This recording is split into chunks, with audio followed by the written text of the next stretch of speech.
If you don't want to do a washer fluid tank relocation, there's something else you can do.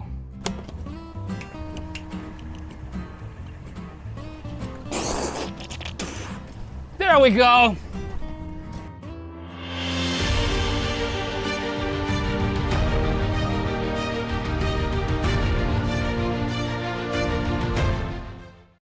Hello everyone. Today we are going to be installing a washer bottle relocation on my FJ Cruiser. It's a 2010 and the 2010 and up have a washer bottle that hangs down into the wheel well. So if you do big tires like my 37s, you will rub through it and then you will no longer have washer fluid. So you need some sort of relocation. This one is from Snowbound Customs and it is actually for a 4th gen 4Runner. However, it happens to bolt up perfectly into an FJ.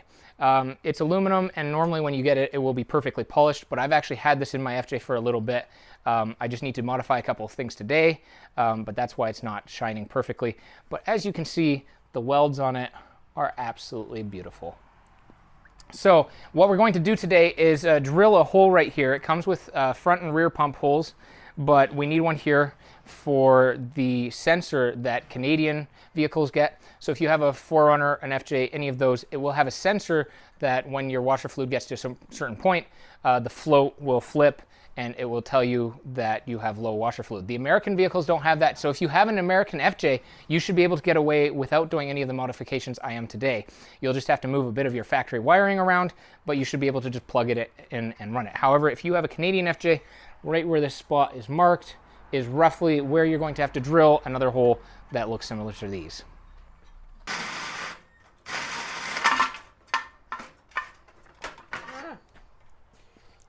Just like that.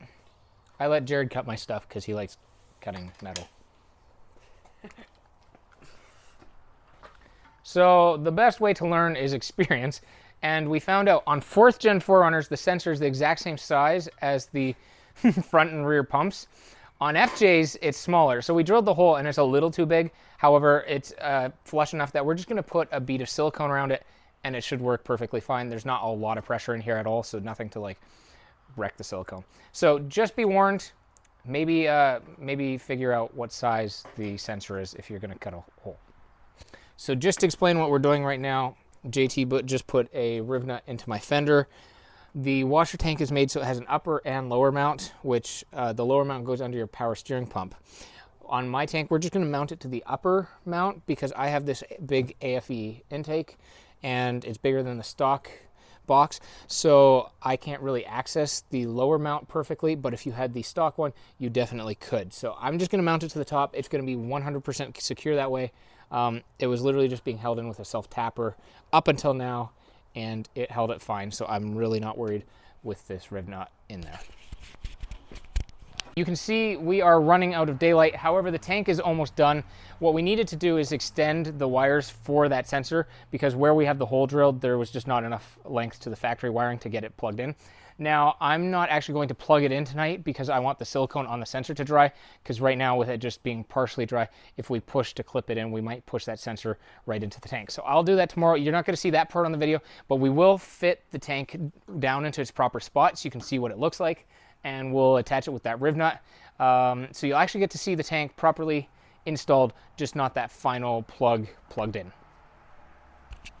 We're all wrapped up for tonight. Hopefully the camera will show it because the light is not great, but here is the aluminum tank. As you can see, this is the wiring that I will plug in tomorrow. That's the final plug for the sensor, but you just pull off this aluminum cap, which takes a while, and then you just fill it in there. And I believe this tank is slightly smaller than the factory one, but it actually has quite a bit of capacity. So, and it looks good and it's extremely solid. Even with just that one mount, it's held in there quite nicely. That riv nut is definitely better than the self-tapper that I just quickly put in there to hold it for a bit. So if you want to relocate your washer tank and you want something that looks really nice, that's up in the engine bay, gives you full tire clearance, I highly recommend this one.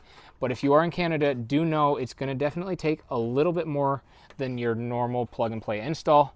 But once it's done, I think you will be extremely happy.